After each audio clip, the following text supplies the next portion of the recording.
because of our grassroots action and recognize what all those people, by the way, there are thousands of them in Kentucky, and they're pointing out the kind of hurt they're going to face at the end of this week if Mitch McConnell doesn't move. And that is why it is so helpful that you're here in this balmy opportunity this morning in the nation's capital, because we all know, and it's what your shirts say, people over money. Political change doesn't start in Washington, D.C. and then trickle down. Political change is bubble up.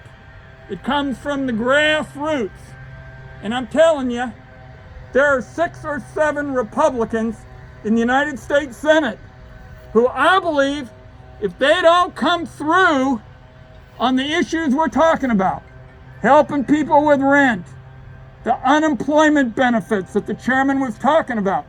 And by the way, what we've said is that we would tie the benefits to the economic conditions on the ground. Given the economic conditions on the ground, you bet $600 a week is the right amount. And I'm telling you, if you all will keep up the grassroots pressure, there are a number of Republicans who, if they don't join us in this effort to do justice by working families, I don't think voters are going to be very kind to them in November. Right. And this isn't an abstract issue, Chairman Davis. There are a whole bunch of them that are going to face voters here in a few days. We vote by mail in Oregon. We're very proud. We're trying to make it possible to have everybody in America vote by mail. Again, the House has really acted. People are going to have ballots in their hands in a few months. So your timing couldn't be better. And I just want you to know, as the senior Democrat on the Finance Committee, working with Chairman Davis, who has done so much good work on these issues, we are going to be with you every step of the way. And the reason why we will is that if we don't have action this week, by this weekend, there are going to be people sitting around their kitchens and their dining rooms, as Chairman Davis said, and they're going to be saying to their children, I'm sorry, sweetie, don't eat quite so much.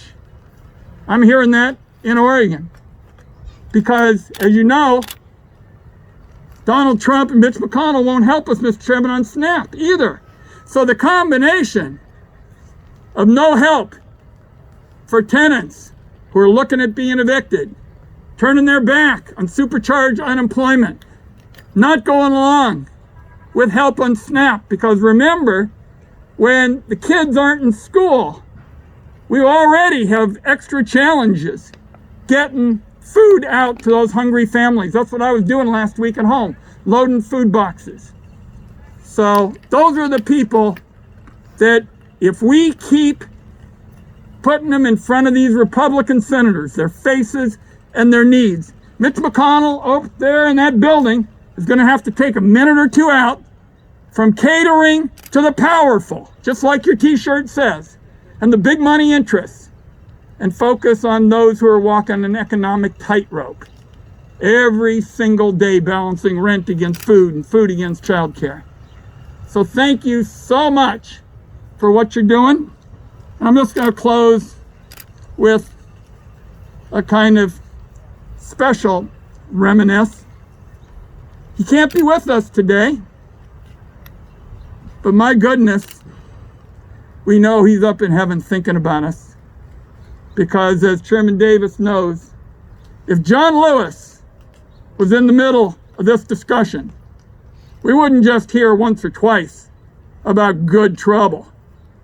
We would hear about the persistence, the dedication, the commitment to the families that you're working on. So, with his memory, with the challenge of making sure, as the chairman said, those folks aren't hungry, starting just in a few days, let us go forth. Let us do the work that we need to do. because that's the measure of a fair and just society. What you do by people who don't have power and clout, who weren't born on third base and thought they hit a triple. You're advocating for people who have basic human needs. God bless. Thank you.